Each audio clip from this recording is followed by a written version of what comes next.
So we were originally operating as Girl Child Africa before we transitioned and became Invictus Africa. On the one hand, we felt Girl Child Africa was limiting us to focus on just girls as a subset of marginalized and underserved communities. But in 2019/2020, which was during the pandemic, we started asking ourselves, like, who do we really want to focus on, and what should be the scope of our renewed work? Let me put it that way. In terms of focus, we felt we don't just want to be working with girls, but that we should work with much more marginalized and underserved populations, but those who are impacted by some form of human rights issues or the other. In terms of the scope of the work, we felt that in the ecosystem around working on gender issues, human rights issues, one thing is missing: data. And that became evident for me as one of the leaders of the Bring Back Our Girls movement, because if you recall, when the abduction happened, one thing that we saw was that first there was, denial of that abduction. But when it eventually was acknowledged that there was abduction, we didn't have the numbers, that the exact number of girls that had been abducted. And then what happened was data was collected, in Chibok and the environs, and the figure 276 emerged. 276 became the rallying point for us. It became that point where we're asking, how come this number of girls could be abducted in one night? The possibility of it, the enormity of it, but most importantly, it told us the scale of the problem. That was when I started really getting interested in numbers. But beyond that also is the fact that when I was growing up, I experienced gender-based violence myself. And I also saw my mom experience intimate partner violence. But even as young as I was, even though I didn't know what it was called, I knew my mom was not the only one experiencing IPV, and that I wasn't the only one who had experienced sexual violence, that we were many, just that I didn't have the numbers and I didn't have the name. So all of these added together to make me really interested in data, and to make me say that once we transition into Invictus Africa, we are going to focus on data.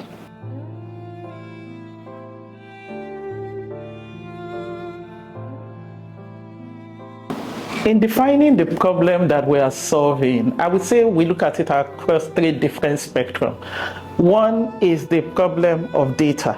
The other one is the problem of power. And the third one is the problem of accountability. In terms of data, we've seen how we say there is no data.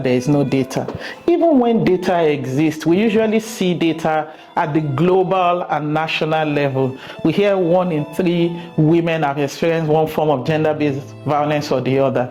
It's at the national level in Nigeria for women 15 to 49 years. But what is happening in Abia State? What is happening in Kaduna State? What is happening in Ebonyi? What is happening at the sub-national level and the sub-national level? So in terms of data, for us, it is trying to solve the problem of the unavailability of sub-national data on one hand. Even in relation to data, it became the question of whose voices are we amplifying in the data that we are collecting. A lot of times when data is collected, it is usually at the urban area, among educated people, among people who can speak English, among people that we can easily reach. And so when we're amplifying issues impacting on women and girls, we amplify the issues in data of these particular people. But what happened to the akara seller in that community, who also has a voice, who is also being abused? What happened to that girl in that community that she has to walk long distance and she needs to amplify the problem of school bus that should be available?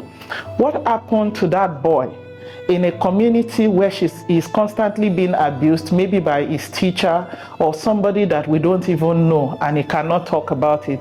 What happened to persons with disabilities who cannot be reached, or who cannot see, or who cannot hear? who is capturing their voices in data, and how is data amplifying their issues. So for us, data is not just highlighting the issues of gender-based violence, women's health, women's economic empowerment, women's political representation, or educational parity. It is also ensuring that those whose voices are represented and amplified are not just the people who we can easily reach, but they are people who are across different places. In relation to power, we see that data is actually important in the whole idea of power, because data tells us whose voices that we are representing. And so for us, we believe that we empower people, we amplify their voices, their issues become escalated if we can use data to show the problems that they are facing.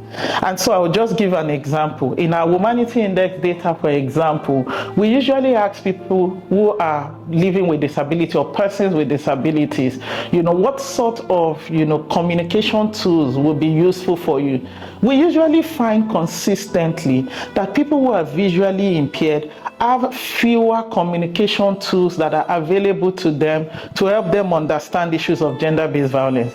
But once we do sign language, we do subtitling on TV, we believe that we have reached all persons with disabilities. But how about an intersectional lens that helps us see not just the fact that I'm a woman, but that I'm a woman with disability who is living in a community where all of this combination of issues, impact on the way information gets to me or services get to me. And finally is accountability. We are solving the problem of inadequate accountability when it comes to gender issues in Nigeria.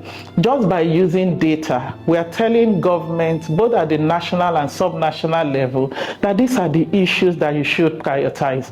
When data highlights or shows inequality gaps, we are using that data to tell government that this is the part that you should focus on, not just in terms of policies, but also in terms of implementation of those policies and in terms of monitoring and evaluation of the policies and programs that are designed to close inequality gaps.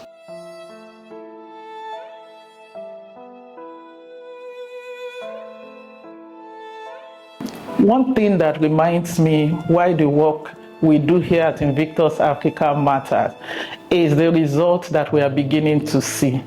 A lot of times it is difficult for us to assess the impact of data.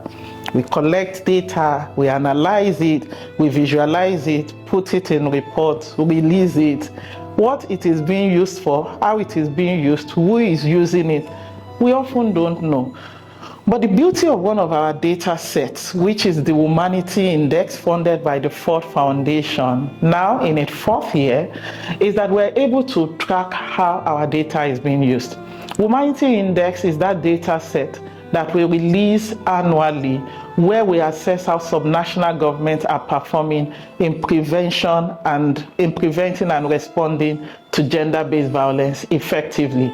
We have 5 indices and 18 indicators: laws and policies, access to legal justice, support services, information and awareness, and budget and spending. Now, one of the ways that we are seeing that our work is actually producing impact is that we are increasingly seeing states use the Humanity Index data to understand where the gaps are in their respective states, and most importantly, taking action. Take Abia State, for example. In the 2023 Humanity Index, we showed that Abia State, as well as many other states, are not performing well when it comes to budget and spending on gender-based violence issues. When we were collecting the data, we designed a template that this is what a gender or GBV budget data should look like.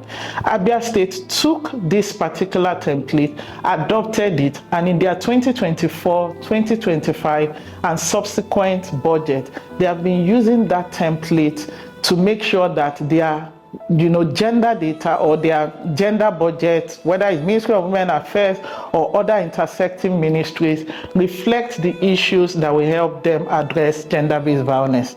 Lagos State has always been performing well. It's always been a blue state. But they also realize that they're a blue state does not mean they are altogether perfect.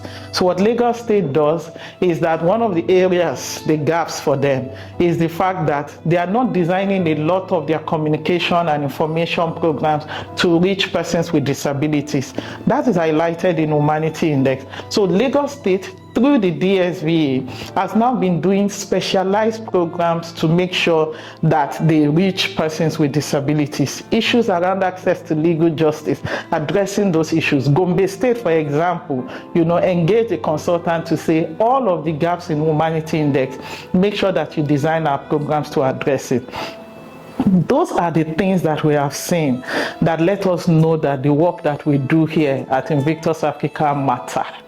That data is not just data or numbers or subsumed in some reports or PDFs that people will not read, but that it is a living, breathing tool that people can use, not just for gender transformation, but for societal development.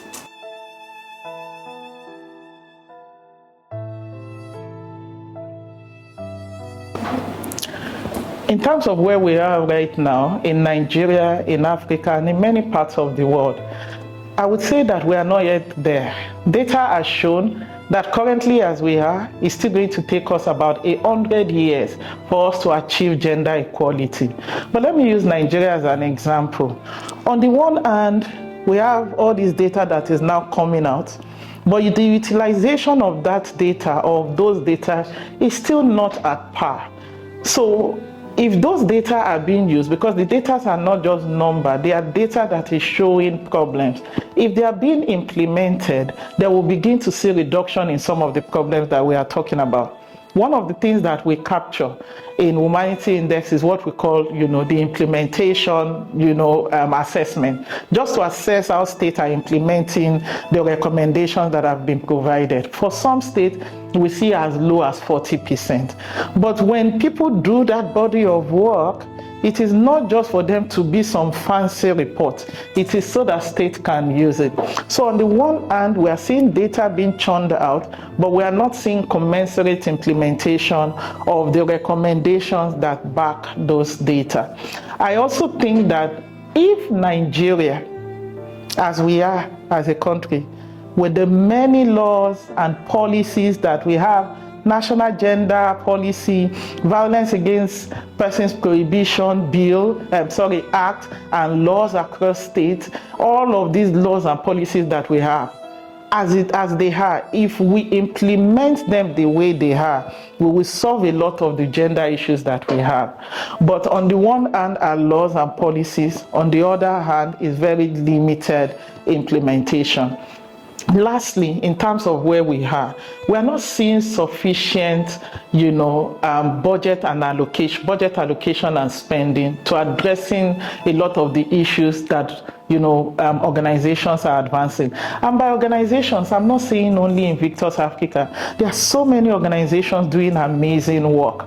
But why would we not see not just lip service that, oh yes, we are going to do these things, but once we see them in budgets and not just allocation, but the actual spending of those budgets, then we can begin to see that we are moving. So where we are, data is being churned out, implementation is not reaching that point, and then we are not seeing sufficient investment in addressing these issues that impact on women and girls. Another work that we work on in Invictus Africa is on women's health.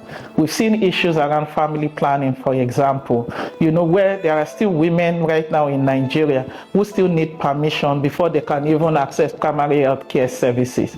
And even for women who have like 7 children, 8 children, 15 children, they cannot do anything because they cannot unilaterally make those decisions. Sometimes those commodities are available, but they are not being assessed. And many times those commodities are not even available at all because states are not prioritizing them and investing in them. So it is one thing for problems to be highlighted, by organizations, whether local organizations, national organizations, or international organizations. It is another thing for there to be investment in them. But what gives me hope is that organizations like Invictus Africa, many other organizations, individuals, human rights advocates, people are beginning to be conscious of the use of data. People are beginning to be conscious of the problems that we are talking about. If you look at internet, social media, for example, we will see how these issues are much more escalated. And I believe that if we have more people come out like that, we can see much more issues being advanced, and hopefully government can be more accountable.